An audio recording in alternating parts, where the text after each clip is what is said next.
दिशा में प्राइस के इसी बिहेवियर को हम माइनर ट्रेंड या फिर काउंटर ट्रेंड कहते हैं। यहाँ बीच बीच में जो प्राइस ने रिट्रेसमेंट करते हुए छोटे मूव्स किए हैं उनका समावेश काउंटर ट्रेंड में किया जाता है और इन्हीं जगहों पर सबसे ज्यादा रिटेल ट्रेडर्स को फंसाया जाता है। इसलिए अगर आपको अपनी ट्रेडिंग जर्नी में बड़े प्रॉफिट्स बनाने हैं तो आपका ध्यान हमेशा मार्केट में चल रहे मेजर ट्रेंड की तरफ ही होना चाहिए और उसी दिशा में आपकी ट्रेड एंट्रीज को आपको प्लान करना पड़ेगा।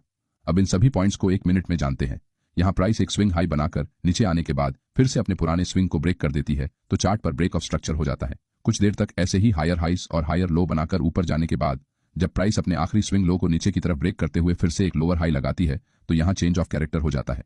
यहाँ हमारा मेजर ट्रेंड बुलिश है क्योंकि प्राइस हायर हाइज लगा रही है, तो ये बीच के जो पुल बैक है वो हमारा काउंटर ट्रेंड है। साथ ही ये स्विंग हाई और ये स्विंग लो स्ट्रांग है, तो ये बीच में बन रहे स्विंग हाई एंड लोज को हम वीक हाई एंड लोज कहते हैं और साथ ही इन्हें इंटरनल स्ट्रक्चर भी कहा जाता है। यहाँ ये एक इनवैलिड पुल बैक है क्योंकि मार्केट यहाँ 50% से कम रिट्रेस हुआ है, तो ये एक वैलिड पुल बैक है क्योंकि यहाँ प्राइस ने डीप पुल बैक लिया है। इस वीडियो में हमने स्मार्ट मनी कॉन्सेप्ट्स के सिर्फ कुछ बेसिक कॉन्सेप्ट्स को कम समय में जानने की कोशिश की है। अगले वीडियो में हम इससे एडवांस्ड और एक्चुअल ट्रेडिंग में काम आने वाले कॉन्सेप्ट्स को 1 by 1 फुल डिटेल में चार्ट्स पर अच्छी तरह से समझने की कोशिश करेंगे।